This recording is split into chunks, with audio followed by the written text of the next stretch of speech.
এই যে দাড়ি মোচ থাকিলে ভাগৱত পঢ়িব নোৱাৰে। ভাগৱত পঢ়িলে দাড়ি মোচ খুৰাব লাগিব। ইয়াৰ অৰ্থটো কি বাৰু? ইয়াৰ অৰ্থটো কি? যে দাড়ি মোচ থকাজনেহে লিখিলে ভাগৱত ব্যাসদেৱে। দাড়ি মোচ থকাজনে লিখা ভাগৱত আকৌ দাড়ি মোচ থকা মানুহে পঢ়িব নোৱাৰে। তাৰ মানে কি? দাড়ি আৰু মোচ হ'ল অহংকাৰৰ প্ৰতীক। অহংকাৰ থকাজনে ভাগৱতৰ অৰ্থ বুজিব নোৱাৰিব। পাৰিব, পঢ়িলে কলা আখৰ চিনি পাব, সুৰ লগাই গাব পাৰিব, কিন্তু ভাগৱতৰ মূল ভক্তি নাপায়। সোণৰ পালেং থাকিলে আপুনি শুব পাৰিব, কিন্তু টোপনি নাহিব। সোণৰ পালেং যদি আপোনাৰ আছে, যদি আপুনি অপৰাধ কৰে, আপোনাৰ অপৰাধী মন হয়, তেতিয়াহ'লে সোণৰ পালেং থাকিব, সুন্দৰ তুলি থাকিব, সুন্দৰ বিচনা চাদৰ থাকিব, কিন্তু টোপনি নাহিব। এই কথাটোকে বুজাইছে আমাৰ। সেইকাৰণে এতিয়া ভাগৱত পঢ়িবলৈ বা ভাগৱত ধৰ্ম পাবলৈ আমি দাড়ি মোচ কিয় খুৰাব লাগে? প্ৰকৃতি স্বৰূপা হ'ব লাগে। এইখিনি কথা জানিব লাগিব আমি। প্ৰকৃতি স্বৰূপা অৰ্থাৎ মাতৃ স্বৰূপা অৰ্থাৎ কেলে হ'ব লাগে? আমি এইকাৰণে হ'ব লাগে, প্ৰকৃতিত ভক্তি আছে, পুৰুষত অহংকাৰ আছে। পুৰুষত অহংকাৰ আছে, প্ৰকৃতিত ভক্তি আছে। কেলে? আজি বিজ্ঞানতো আপোনাক সবে পাব, নাৰী জন্মটো XX ক্ৰমোজমৰ পৰা নাৰীৰ শৰীৰ আৰু মন গঠন হয়। XY ক্ৰমোজমৰ পৰা পুৰুষৰ শৰীৰ মন গঠন হয়। সেইকাৰণে পুৰুষে জন্মতে অহংকাৰ অভিমান লৈ আহে। XY ক্ৰমোজমৰ পৰা পুৰুষৰ জীৱন আৰম্ভ হয়। সেইকাৰণে পুৰুষে অহংকাৰ অভিমান লৈ আহে। নাৰী XX ক্ৰমোজমৰ পৰা শৰীৰ মন গঠন হয়। সেইকাৰণে নাৰীয়ে জন্মতে প্ৰেম, কৰোণা, দয়া, ক্ষমা, ধৈৰ্য, সহনশীলতা এই 6টা মহাগুণ লৈ আহে। আৰু সেইকাৰণে এগৰাকী নাৰী হ'ল সাধনাৰ প্ৰতিমূৰ্তি। আৰু আমাকো সেইকাৰণে ভাগৱত ধৰ্মই নাৰীৰ এই সাধনাটো আমাক আনিব দিছে। আপোনালোকে চাব, আমাৰ শংকৰ গুৰুজনাই বা ভাগৱত ধৰ্ম একেটাই বস্তু। শংকৰ গুৰুজনাই ভক্তি ধৰ্ম লৈছে ভাগৱতৰ পৰা। এতিয়া আমাক পুৰুষসকলক কি কৰিছে? দাড়ি মোচ খুৰাইছে। দাড়ি মোচ খুৰাব লাগিব ভকত হ'বলৈ। আকৌ ভকত হ'বলৈ কি কৰিব লাগিব? বাউটিকা পাৰি সেৱা কৰিব লাগিব। প্ৰকৃতি স্বৰূপা হয়। আকৌ যেতিয়া নাম জপ কৰিব, ভগৱানৰ নাম সাধনা কৰিব, অৰণি লৈ ল'ব লাগিব। অৰণি লৈ বাউটিকা পাৰি প্ৰকৃতি স্বৰূপা হৈ ভগৱানক ভজিব লাগিব। তেতিয়া ভকতি সিদ্ধি হ'ব। অৰ্থাৎ এই কথাটোৱে আমাক বুজাইছে, ভাগৱত ধৰ্ম হ'ল ভক্তি ধৰ্ম। আৰু ভাগৱত ধৰ্মক বুজি পাবলৈ হ'লে বা ভাগৱত ভক্তি সাধিবলৈ হ'লে প্ৰকৃতি স্বৰূপা হৈ ল'ব লাগিব। এতিয়া আমি সুখদেৱ মহাৰাজৰ বা এইখিনি কথা আলোচনা কৰিলোঁ। এতিয়া আমি আজি যে পাঠ হৈছে মহাৰাস, এতিয়া মহাৰাসৰ অকণমান আলোচনা কৰিম আৰু খুব সাৱধানে কথাখিনি শুনি যাম। এতিয়া প্ৰথম ভগৱান কৃষ্ণ জন্ম হৈছে ক'ত? দশম স্কন্ধত। আচ্ছা, ভাগৱতততো প্ৰথমতে কৃষ্ণ জন্ম পাব পাৰিলেহেঁতেন, কিন্তু দশমত কৃষ্ণ জন্ম পাইছে। ইয়াৰ কাৰণটো কি? কাৰণখিনি সংক্ষিপ্তকৈ আমি আলোচনা কৰিম, আপোনাক সবে বুজি যাব। ব্যাখ্যাটো চুটি হ'লে, চমু হ'লে বুজিবলৈ টান। আৰু ভাগৱত হ'ল 7 দিন। ভাগৱতৰ ব্যাখ্যা হ'ব লাগে 7 দিন, কিন্তু আমি এদিনতে থাউকতে অকণমানি সময়তে কথাখিনি পাতিব লাগিব। আৰু পাতিবলৈ হ'লে বুজিব লাগিব।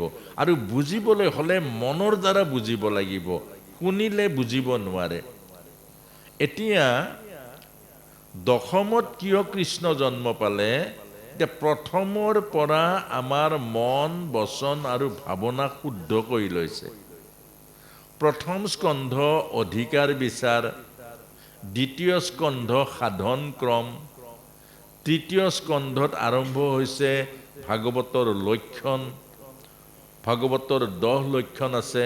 সৰ্গ, বিসৰ্গ, স্থান, পোষণ, উতি, মন্মান্তৰ, ইখানু কথা, নিৰোধ, মুকুতি, আশ্ৰয়, এই 10 লক্ষণযুক্ত ভাগৱত আৰম্ভ হৈছে তৃতীয় স্কন্ধত। আৰু তৃতীয় স্কন্ধৰ পৰা তৃতীয় স্কন্ধত জয় বিজয়ৰ কাহিনী কৈছে। তৃতীয় স্কন্ধত হিৰণ্যকশিপুৰ জন্ম হৈছে।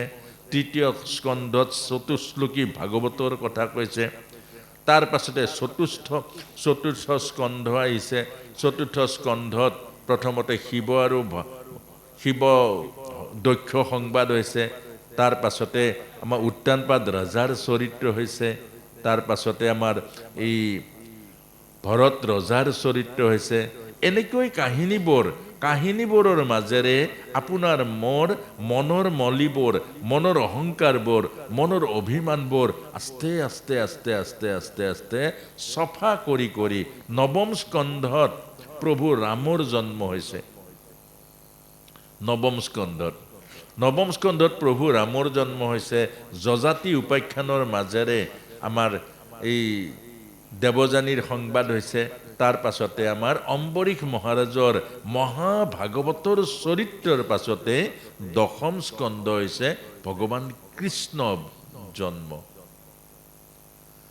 এতিয়া ভগৱান অৰ্থাৎ আমি ভগৱানক পাবলৈ হ'লে প্ৰথম ভকতি আৰম্ভ কৰিব লাগিব। আজি প্ৰথমতে আমাক আলোচনা কৰিছিলোঁ, প্ৰথম ভকতিটো ভগৱানৰ চৰণ বিচাৰি নাপায়, প্ৰথম মা দেউতাৰ চৰণতে ভকতি আৰম্ভ হ'ব লাগিব। মা দেউতাৰ পাছত ভকত দেখিব লাগিব। ভকতক চৰণ সেৱা কৰাৰ পাছত দেখিব, তাৰ পাছতে জ্যেষ্ঠজনৰ সেৱা। এনেকৈ বাৰতে এদিন দেখিব আপোনাৰ হৃদয় আকাশ নিৰ্মল হৈ যাব, আপোনাৰ সেৱা ভাৱনা জাগি উঠিব। আৰু য'ত ত'ত আপুনি গ'লে শ্ৰদ্ধা আৰু ভক্তি জাগিব, সেৱা কৰিবলৈ মন যাব। আৰু সেৱা কৰিলে আপোনাৰ পুণ্য হ'ব, অভিমান অহংকাৰটো তেতিয়া নাথাকিব। আৰু সেইকাৰণে দশম স্কন্ধত ভগৱান কৃষ্ণক কোনে নমাই আনিলে, কোনে জন্ম দিলে, এইটো এটা ডাঙৰ তাৎপৰ্যপূৰ্ণ কথা। যেনেকৈ আজিৰ ভাগৱত কোনে পাতিলে ইয়াত, যদি নাপাতিলেহেঁতেন ময়ো আহিব নোৱাৰিলোহেঁতেন, আপোনাক সবেই শুনা নাপালেহেঁতেন। কোনোবাই পাতিলে, কোনোবাৰ মনত সোমালে যে আমি ভাগৱত কৰোঁ, কোনোবাই দায়িত্ব ল'লে আমি এনেকৈ কৰোঁ, কোনোবাই আকৌ নিমন্ত্ৰণ কৰিলে অমুকক মাতোঁ। ইয়াৰ অন্তৰালত অৰ্থাৎ কাৰ্যৰ অন্তৰালত এটা কাৰণ থাকিব লাগিব। গতিকে আপুনি মই যে সংসাৰলৈ আহিছোঁ, এটা অন্তৰালত আমাৰ কাৰণ আছে। আমি ইয়াত জন্ম নাপাই বেলেগতো জন্ম পাব পালোহেঁতেন। গতিকে আমি যে ইয়াত জন্ম পাইছোঁ তাৰো এটা কাৰণ আছে। আপুনি যে শিৱসাগৰত জন্ম পালে তাতো এটা কাৰণ আছে। আমি যে লখিমপুৰত জন্ম পালোঁ তাতো এটা কাৰণ আছে। অৰ্থাৎ আপোনাৰ মোৰ জীৱনৰ প্ৰতিটো খোজ কাটল, জন্ম মৃত্যু, প্ৰতিটোতে এটা কাৰণ লুকাই আছে। কাৰণ নোহোৱাকৈ কাৰ্য কেতিয়াও সিদ্ধি নহয়। এতিয়া ভগৱান কৃষ্ণক কোনে নমাই আনিলে? প্ৰিন্সি আৰু সুতপা নামে এহাল ৰজাৰাণী আছিলে। আৰু সেই ৰজাৰাণী হালে যেতিয়া বিয়া পাতিলে, দুইটাই গৃহস্থী ধৰ্ম আৰম্ভ কৰিলে, তেতিয়া ব্ৰজাপিতা ব্ৰহ্মাই ক'লে, হে প্ৰিন্সি আৰু সুতপা, তোমালোকে বিবাহ কাৰ্য সম্পন্ন কৰিলা, এতিয়া দুয়ো স্বামী আৰু ভাৰ্যা হ'লা, গতিকে এতিয়া তোমালোকে সন্তান জন্ম দিয়াগৈ। কেলে? বিবাহৰ মূল উদ্দেশ্যটো হ'ল সন্তান। এতিয়া বহুতে সন্তান নালাগে কৰে, কেতিয়াও নাপায় তেনেকৈ ক'বলৈ। বহুতে সন্তান নালাগে কয়, নালাগে বুলি ক'লে আপুনি নাপায়। অৰ্থাৎ প্ৰভুৱে আপোনাক মোক সংযম দিছে, আপোনাক মোক নিয়ন্ত্ৰণ দিছে। আমি ইন্দ্ৰিয় নিয়ন্ত্ৰণ, আমি কাম নিয়ন্ত্ৰণ কৰিব পাৰোঁ, কিন্তু নালাগে কৰিব নাপায়। এই কথাটো আমাক বুজাইছে ভাগৱতে। প্ৰকৃতিক বাধা নিদিব। আপোনাৰ মাজেৰে অহা সন্তানটোৱে এটা উদ্দেশ্য লৈ আহিছে, সি জীৱনৰ এটা মহৎ উদ্দেশ্য, সি এটা ভগৱানৰ আশীৰ্বাদ লৈ আহিছে, সি কিবা এটা কৰিবৰ কাৰণে আহিছে, সেইটো ঈশ্বৰৰ মাজেৰে আহিছে, ঈশ্বৰে পঠিয়াইছে। কিন্তু আপুনি যেতিয়া নালাগে নালাগে বুলি ক'ব, আপুনি যেতিয়া বাধা দিব, আপুনি অভিশপ্ত হৈ যাব, আৰু এদিন আপুনি সন্তানৰ কাৰণে কান্দিব লাগিব। সেইকাৰণে আমাক বস্তুটো বুজাইছে কি, ঈশ্বৰৰ ৰাজ্যখনৰ ঈশ্বৰৰ নিয়মবোৰ আপুনি মই বাধা দিব নোৱাৰোঁ, ঈশ্বৰৰ নিয়মবোৰ আপুনি মই সুন্দৰ কৰক, এয়াই ধৰ্ম মানৱ জীৱনৰ। কোনোবাই ভাগৱত পাতিছে, আমি আগবঢ়াই দিব লাগিব, ভাল কাম কৰিছা ভাই, ভাল কাম কৰিছা, তোমালোকে যে পাতিব পাৰিছা বহুত ভাল কাম দেই, তোমালোকে বহুত ভাল কাম কৰিছা, এইবিলাক পাতি লাভ নাই, আৰু তোমালোকে এইবিলাক পাতি একো লাভ নাই, আজিকালি এইবিলাক পাতি ইমান কষ্ট, ইমান সময় নাই, মানুহে এইটো বাধা দিব নাপায়। কোনোবা এজন গাঁৱৰ ল'ৰা ওলাইছে, বোপাই তই বহুত ভাল কাম কৰিছ, আগবাঢ়ি যা, আগবাঢ়ি যা, এই তোৰ কত কত দুখীয়া ল'ৰা ছোৱালী আজিকালি ACS হৈছে, IPS হৈছে, গতিকে তই পাৰিবি, তোৰ মই ভাগ্যত দেখিছোঁ, তোৰ পুৰুষাৰ্থ দেখিছোঁ, তই পাৰিবি, তই আগবাঢ়ি যা। অৰ্থাৎ আমাৰ প্ৰকৃতিক আগবঢ়াই নিব লাগে, প্ৰকৃতিক কেতিয়াও বাধা দিব নালাগে। এতিয়া সেই প্ৰিন্সি আৰু সুতপাই যেতিয়া ব্ৰহ্মাই ক'লে যে তোমালোকে সন্তান জন্ম দিয়াগৈ, গৃহলৈ যোৱা, তেতিয়া প্ৰিন্সি সুতপাই গৃহলৈ নগ'ল, কথাটো মন দিব। ক'লৈ গ'ল? অৰণ্যলৈ গ'ল। অৰণ্যত গৈ কি কৰিলে? তেওঁলোকে গছ এজোপাৰ তলত ধুনীয়াকৈ আসন পাৰিলে, আসন পাৰি সৰস্বতী নদীত স্নান কৰিলে, স্নান কৰি দুয়ো আসনত বহিলে, আৰু বহি সেই দ্বাদশ অক্ষৰী মহামন্ত্ৰ জপ আৰম্ভ কৰিলে। ওম নমো ভগৱতে বাসুদেৱায়, ওম নমো ভগৱতে বাসুদেৱায়, ওম নমো ভগৱতে বাসুদেৱায়। এনেকৈ এই দ্বাদশ অক্ষৰী মহামন্ত্ৰ জপ কৰোঁতে কৰোঁতে কৰোঁতে কৰোঁতে কৰোঁতে কৰোঁতে হৃদয় আকাশ নিৰ্মল হ'ল। অৰ্থাৎ হৃদয় আকাশৰ পৰা কাম দূৰ হ'ল, ক্ৰোধ দূৰ হ'ল, লোভ দূৰ হ'ল, মোহ দূৰ হ'ল, আৰু গোটেইবোৰ যেতিয়া দূৰ হৈ গ'ল, হৃদয় আকাশ নিৰ্মল হৈ গ'ল, তেতিয়া সেই হৃদয় মহাকাশত আৱিৰ্ভাৱ হ'ল ভগৱন্ত পৰম পুৰুষ। আৰু ভগৱন্ত পৰম পুৰুষ যেতিয়া আৱিৰ্ভাৱ হৈ গ'ল, তেতিয়া আকাশবাণী হ'ল। আকাশবাণী মানে হৃদয়বাণী। হে প্ৰিন্সি আৰু সুতপা, নতুনকৈ বিবাহ পাতি সংসাৰৰ সুখ আৰু ভোগ বাদ দি কি কাৰণত ইমান কঠোৰ তপস্যা কৰিছা এই অৰণ্যৰ মাজত? তে প্ৰিন্সি আৰু সুতপাই উত্তৰ দিছিলে, হে সচ্চিদানন্দ পৰম পুৰুষ ভগৱান প্ৰভু, আমি জানো এই সমস্ত মানৱ জাতি জীৱ জগত তোমাৰ অংশ, কিন্তু প্ৰভু তোমাক পাহৰি, তোমাক পিঠি দি, তোমাৰ বিমুখ হৈ অকল ভোগ আৰু বাসনাৰ কাৰণে মানুহ ঢপলিয়াইছে মৰিবলৈ যোৱা ৰাস্তাৰে, এই মৰ জগতৰ মাজেৰে। যি ভোগত মানুহৰ দুখ আছে, যি ভোগে মানুহক নৰক ভোগ কৰায়, সেই ভোগৰ পাছে পাছে দৌৰিছে তোমাক পাহৰি, তোমাক পিঠি দি। আৰু এই বিপদগামী জীৱসকলক ঘূৰাই আনিবৰ কাৰণে প্ৰভু কাৰো সাধ্য নাই, কাৰো শক্তি নাই। আমি জানো একমাত্ৰ তুমি উপায়। হে প্ৰভু, এই বিপদগামী জীৱসকলক ঘূৰাই আনিবৰ কাৰণে, ঈশ্বৰমুখী কৰিবৰ কাৰণে, আত্মমুখী কৰিবৰ কাৰণে আমি আশা কৰিছোঁ, কামনা কৰিছোঁ তোমাক পুত্ৰ ৰূপে পাবলৈ। তাৎপৰ্যটো কেনেকুৱা? পুত্ৰ মানুহে কামনা কৰে নিজৰ কাৰণে, বংশ ৰাখিবৰ কাৰণে, পিণ্ড দিবৰ কাৰণে, বুঢ়া হ'লে চাবৰ কাৰণে, এয়া সংসাৰৰ নিয়ম। কিন্তু জীৱৰ কল্যাণৰ কাৰণে, আনৰ মংগলৰ কাৰণে, জীৱক উদ্ধাৰৰ কাৰণে, এই সমস্ত জীৱক ঈশ্বৰ ভক্তিৰ মাজলৈ আনিবৰ কাৰণে, পৰৰ কাৰণে পুত্ৰ কামনা কেতিয়াও নকৰে। আৰু তোমালোকে যে কৰিছা, এয়া মহাভাগৱত তথাস্তু। অৰ্থাৎ এয়াই মহাভাগৱত। যি মানুহে আনৰ চিন্তা কৰে, যি মানুহে প্ৰতিদিন ৰাতিপুৱা আনৰ চিন্তা কৰে, হে প্ৰভু সকলোৰে কল্যাণ কৰা, হে প্ৰভু কাৰো দুখ নিদিবা, হে প্ৰভু সকলোৰে মংগল কৰা, কাৰো জীৱনত হতাশ নিদিবা, হে কৰুণাময় ভগৱন্ত তুমি সকলোৰে কৃপা কৰা, এইজন মহাভাগৱত। হে প্ৰভু মোৰ ল'ৰা ছোৱালীকেইটা ভালে ৰাখা, হে প্ৰভু মোৰ ঘৰখন ভালে ৰাখা, হে প্ৰভু মোৰ ল'ৰাটোক চাকৰি দিয়া, এইটো মহাভাগৱত নহয়, এইটো আত্মকেন্দ্ৰিকতা। যি জগতৰ চিন্তা কৰে, যি সমাজৰ চিন্তা কৰে, যি পৰৰ চিন্তা কৰে, এয়াই ভাগৱত ধৰ্ম। বৰ ডাঙৰ কথা আকৌ। আৰু সেইকাৰণে মহাবিষ্ণুৱে ক'লে তোমালোক মহাভাগৱত, এয়া মহাভাগৱতৰ ভাৱনা। মই স্বীকাৰ কৰিছোঁ, 3টা জন্মত তোমাৰ ঘৰত অৱতাৰ হ'ম। মোৰ জন্ম আৰু মৃত্যু নাই। মই মায়াক আশ্ৰয় কৰি জন্ম লওঁ আৰু সংসাৰলৈ আহোঁ। গতিকে হে মা, হে পিতা, যোৱা, মই 3টা জন্মত তোমাৰ গৃহত হ'ম অৱতাৰ। প্ৰথম জন্ম হৈছিলে প্ৰিন্সি গৰ্ভা, নিচিনিলে। দ্বিতীয় জন্ম হ'ল বামন ভগৱান। বামন ভগৱানকো চিনি নাপালে, কেলে তেতিয়া সেই প্ৰিন্সি আৰু সুতপা হৈছিলে অদিতি আৰু কাশ্যপ।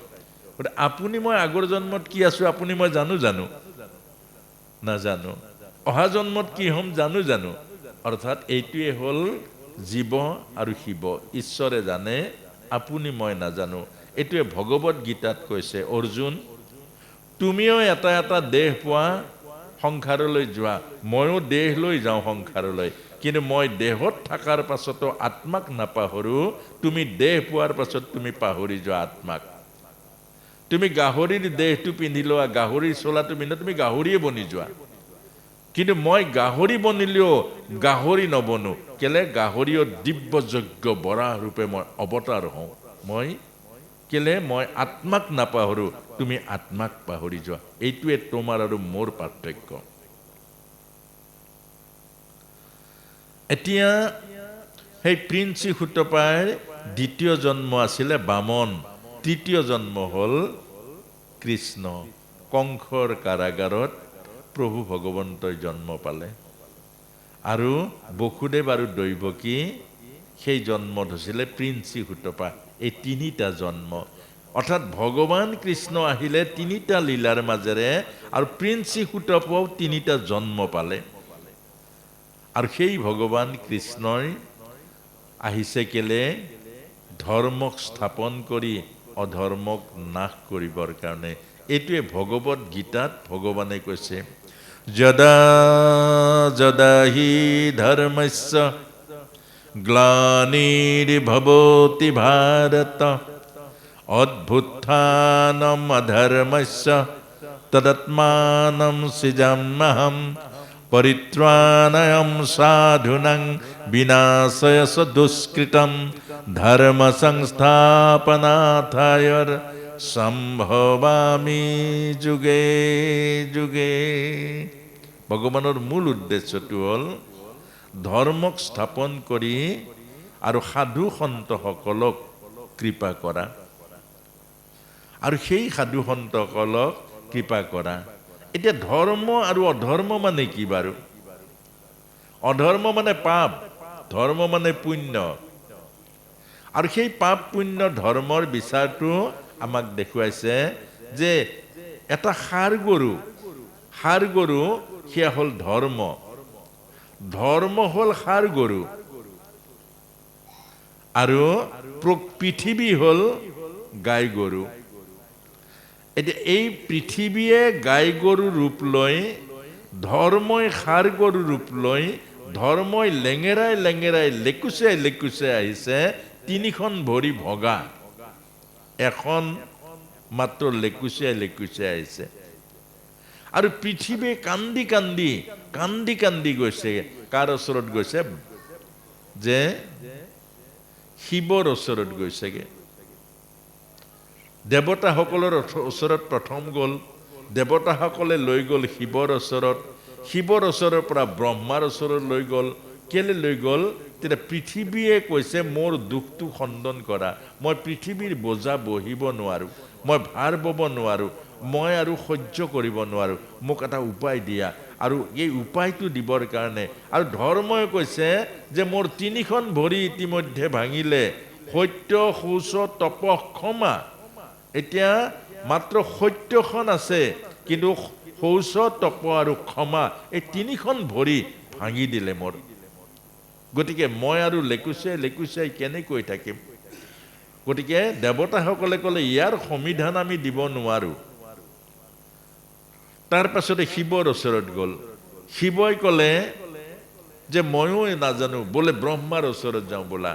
ব্ৰহ্মাৰ ওচৰ পালে আৰু ব্ৰহ্মাৰ ওচৰত যোৱাৰ পাছত ব্ৰহ্মাই লৈ গ'ল ক্ষীৰসাগৰলৈ, ক্ষীৰসাগৰৰ পাৰলৈকে। আৰু ক্ষীৰসাগৰতে পুৰুষোক্ত মন্ত্ৰৰ দ্বাৰা ঈশ্বৰক জগাইছে। ব্ৰহ্মা মানে জীৱ। আমাৰ ভিতৰত 3টা তত্ত্ব আছে। এটা হ'ল দেহ তত্ত্ব, পঞ্চভূতৰ তত্ত্ব। এটা হ'ল মনতত্ত্ব, চতু অন্তঃকৰণ বুলি কয়। আৰু এটা হ'ল আত্মাতত্ত্ব। এই 3টা আমাৰ ভিতৰত পাৰ্ট আছে। দেহতত্ত্বটো পঞ্চভূতৰ, খেতি অপ তেজ মৰুত বম। এইটো হ'ল এই এম্বেচাডাৰৰ ফ্ৰেমটোৰ নিচিনা, ইয়াৰ কোনো প্ৰাণ নাই। চকু আছে, বেটাৰী নহ'লে চকু দেখা নাপায় আপুনি। এই পোহৰ নহ'লে চকু থাকিলে দেখা পাব জানো? চকুৰে নেদেখে। চকুটো মাত্ৰ হ'ল লাইটটো। গাড়ী এখনত যেনেকৈ লাইটটো আছে, আপোনাৰ মোৰো চকুটো আছে, কিন্তু দেখা পাবলৈ হ'লে তাত ইঞ্জিন লগাব লাগিব। গতিকে এইটো হ'ল আমাৰ, এটা হ'ল বহিৰ বস্তু, বহিৰ শৰীৰ, সেইটো পঞ্চভূতৰ। আৰু এটা হ'ল চতু অন্তঃকৰণ, সেইটো জীৱ অৱস্থা বুলি কয়। আৰু এটা হ'ল আত্মা, সেইটো হ'ল চৈতন্য সদাশিৱ। যত জীৱ তত শিৱ। এতিয়া ক্ষীৰসাগৰ মানে কি? ক্ষীৰসাগৰ মানে হ'ল গাখীৰৰ সাগৰ। গাখীৰ মানে কি? গাখীৰ মানে প্ৰেম। প্ৰেম ক'ত আছে? হৃদয়ত আছে। এই হৃদয়খন হ'ল আমাৰ ক্ষীৰসাগৰ।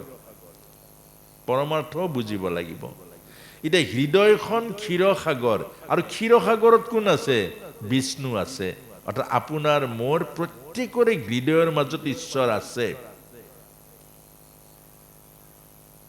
আপোনাৰ মোৰ যিমান জগতত জীৱ আছে, চৈতন্য জীৱ আছে, প্ৰতিটো চৈতন্য আত্মাত পৰমাত্মাই বাস কৰি আছে। ক'ত? হৃদয়ত আছে। আৰু হৃদয়ত আছে ক্ষীৰসাগৰ, প্ৰেম। এই প্ৰেমৰ মাজতেই ভগৱন্ত সোমাই আছে। আপোনালোকে চাবচোন, যিদিনা প্ৰেম নোহোৱা হয় গছত ওলমি দিয়ে, হয়নে নহয় বাৰু প্ৰভু? যিদিনা মানুহৰ প্ৰেম নোহোৱা হয় সেইদিনা গছত ওলমি দিয়ে, নদীত জাপ মাৰি পৰি দিয়ে। কেলে বাৰু? প্ৰেমে মানুহক জীয়াই ৰাখে। আৰু প্ৰেম যিদিনা নোহোৱা হ'ব সিদিনা মৰি যায়। এতিয়া আমাৰ ইয়াকে কৈছে ক্ষীৰসাগৰ। প্ৰেম কিমান আছে? অনন্ত কোটি ব্ৰহ্মাণ্ডক ভাল পোৱা প্ৰেম আছে আমাৰ হৃদয়ৰ মাজত। আৰু সেই প্ৰেমৰ সমুদ্ৰৰ মাজতে নাৰায়ণ আছে, আৰু সেই ভগৱানক জগাইছে। কোনে জগাইছে? জীৱই। অৰ্থাৎ এইখিনি কথা খুব বুজিব লগা কথা। আমি যে প্ৰাৰ্থনা কৰোঁ, আমি কিহেৰে প্ৰাৰ্থনা কৰোঁ? আমি মুখস্থ মাতি প্ৰাৰ্থনা কৰোঁ। তুমি চিত্ত বৃত্তি মোৰ প্ৰৱৰ্তক নাৰায়ণ। তাত ভাৱ আছে জানো প্ৰভু? আছেনে? এইটো মুখেৰে কৰা প্ৰাৰ্থনা। ভাৱ কেতিয়া আহিব? যিদিনা বিপদত পৰিব, আপুনি সৰ্বস্ব আপোনাৰ পৰা হেৰাই যাব, ল'ৰাই অৱহেলা কৰিব, পত্নী অৱহেলা কৰিব, সংসাৰে ঠগিব, সিদিনা যিদিনা ব্যাকুল হৈ পৰিব, সিদিনাই ভগৱানৰ চৰণত ধৰিব যে প্ৰভু তোমাৰ ব্যতিৰেকে জগতত একো বস্তু নাই, আৰু মই তোমাৰ চৰণলৈ আহিছোঁ, মোক কৃপা কৰা। এইটো প্ৰাৰ্থনা। অৰ্থাৎ দ্ৰৌপদী মা যেতিয়া দুষাখনে গৈ হাতত ধৰি টানি আনিলে, কৃষ্ণক মাতিলে, কিন্তু সমৰ্পিত নহ'ল, নিজে টানাটানি কৰি আছে এৰুৱাবলৈ। আহি কুৰু ৰাজসভা পালে, কুৰু ৰাজসভাত বস্ত্ৰত ধৰিলে, বস্ত্ৰ খুলিবলৈ যত্ন কৰিলে, তথাপিও এইফালে মুখেৰে চিঞৰিছে ভগৱানক আৰু নিজে টানিছে মুকলি হ'বলৈ, নিজেও যত্ন কৰিছে, নিজে আজুৰি আছে পৰিত্ৰাণ পাবৰ কাৰণে, ভগৱানকো মাতিছে কৃষ্ণ কৃষ্ণ কৃষ্ণ। কৃষ্ণ আহিলে জানো? কৃষ্ণ নাই আহা। আৰু যেতিয়া এৰি দিলে, ন মম ইতি নমস্কাৰম, হে কৃষ্ণ, মোৰ লাজ, মোৰ মান ভয়, মোৰ একো নাই প্ৰভু, চব তোমাৰ। লগে লগে ভগৱান কৃষ্ণ বস্ত্ৰ হৈ গ'ল। কি সাধ্য আছে পৃথিৱীত, কেনেকুৱা শক্তি আছে কোনোবাই আপোনাক বস্ত্ৰ হৰণ কৰিব? আপুনি ভগৱানৰ ওচৰত সমৰ্পিত হৈ যাওক, এইটোকে আপোনাক মোক বুজাইছে। প্ৰভুত এৰি দিয়ক। যিয়ে জীৱন দিছে সিয়ে মৃত্যু দিব পাৰিব। যিয়ে মোক জীৱন দিছে, যিয়ে মোক প্ৰাণ দিছে, যিয়ে মোক মাতৃৰ গৰ্ভত থাকোঁতে মাতৃৰ স্তনত দুগ্ধ দিছে, মোৰ আহাৰৰ ব্যৱস্থা কৰিছে, সেইজন প্ৰভুৰ ওচৰত সমৰ্পিত হৈ যাওক। মনত ৰাখিব, ঈশ্বৰে যাক ধৰি ল'ব, হৰিয়ে ধৰি ল'লে জৰীৰ কোনো কাম নাই। এই কথাটোকে আমাক বুজাইছে।